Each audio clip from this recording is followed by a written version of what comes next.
नमस्कार दोस्तों, मैं मीनाक्षी। दोस्तों, आज हम जानेंगे कि इस ब्रह्मांड में सबसे मूल्यवान क्या है और जिससे हम अभी तक अनजान हैं। दोस्तों, एक समय की बात है, एक महात्मा एक वृक्ष के नीचे बैठे थे। अचानक उनका ध्यान थोड़ी ही दूरी पर एक आदमी पर जाता है। वह इंसान पेड़ से ताज़ा फल तोड़ रहा था। महात्मा उस व्यक्ति को देखते हैं, परंतु कुछ बोलते नहीं हैं। परंतु जब वह व्यक्ति दूसरे दिन उस महात्मा के पास के ही वृक्ष से फल तोड़ रहा होता है, तो इस बार महात्मा जी उस व्यक्ति से कहते हैं, सुनो भाई, तुम रोज यहाँ फल तोड़ने आते हो और बहुत मेहनत करते हो। तुमने तो बहुत सारा धन जमा कर लिया होगा। महात्मा की बात सुन वह व्यक्ति हंसता है और महात्मा से बोलता है, जैसा आपने सोचा वैसा नहीं है महाराज। इन फलों को बेचने से बहुत कम कमाई होती है, जिसके कारण घर का खर्च ही बड़ी मुश्किल से चलता है। उस व्यक्ति की बात सुन महात्मा उस व्यक्ति को कहते हैं, सुनो भाई, तुम जंगल में थोड़ा आगे क्यों नहीं जाते? वहाँ तुम्हें इससे भी अच्छे, ताज़ा व मीठे कई प्रकार के फल मिलेंगे। इन फलों का दाम भी तुम्हें उन फलों से कहीं ज़्यादा मिलेगा। वह व्यक्ति उस महात्मा की बात सुनकर हैरान होता है। वह सोचता है कि अगर आगे जंगल में इतने मीठे फलों के वृक्ष होते तो ये महात्मा स्वयं उन फलों को बेचकर पैसे ना कमा लेते। ये महात्मा फिर यहाँ क्यों बैठते? फिर वह व्यक्ति सोचता है कि हो सकता है यह संत महात्मा सच कह रहा हो। क्यों ना इसकी बात पर विश्वास करके एक बार आगे चला जाए। वह व्यक्ति जब आगे जंगल में जाकर देखता है तो वह व्यक्ति बहुत हैरान होता है। वह सोचता था कि जंगल की सारी जानकारी उसी को है, पर अपने चारों ओर मीठे, ताज़ा, रसीले फलों के वृक्ष देखकर उसकी यह गलतफहमी दूर हो जाती है। वह वापस उसी संत महात्मा के पास आता है। वहाँ उनसे माफ़ी मांगता है। कहता है, महाराज जी, मुझे क्षमा करें। मुझे लगा आप झूठ बोल रहे हैं, पर मैं गलत था। परंतु वहाँ तो सच में बहुत सारे मीठे फलों के वृक्ष हैं। महात्मा उस व्यक्ति से कहते हैं, तुम्हें क्षमा मांगने की ज़रूरत नहीं है। मैंने तो तुम्हें सिर्फ वो बताया है जो तुम्हें नहीं पता था। अब वह व्यक्ति उन मीठे, ताज़ा, रसीले फलों को एक बार बेचता, वहाँ 3-4 दिन तक आराम से बैठकर खाता। कई महीनों तक ऐसा ही चलता रहा। फिर एक दिन अचानक वह उसी महात्मा को मिलता है। महात्मा उस व्यक्ति से पूछता है कि क्या तुम अभी तक उन मीठे फलों को बेचकर धन कमा रहे हो? वह व्यक्ति महात्मा से कहता है, हाँ, मैं उन फलों को बेचकर ही धन कमा रहा हूँ। फिर महात्मा उस व्यक्ति से कहते हैं, अरे भाई, वहाँ से आगे बढ़ो, आगे चांदी की खदानें हैं। ये फल छोड़ो। अगर एक दिन चांदी ले जाओगे तो 2-3 महीने तक आराम से बैठकर खाओगे। वह व्यक्ति उस महात्मा की बात मान जंगल में आगे की ओर जाता है। उसे वहाँ सच में चांदी की खदानें मिलती हैं।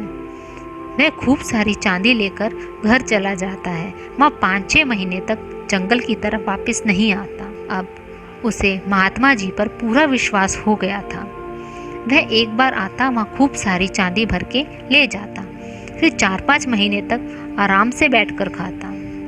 अब वह व्यक्ति साधारण आदमी से सेठ बन जाता है। एक बार वह सेठ जंगल में फिर से चांदी लेने जा रहा होता है। उसे फिर वही महात्मा मिलता है।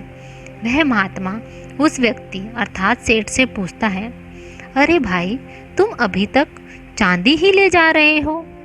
वह सेठ कहता है, हाँ।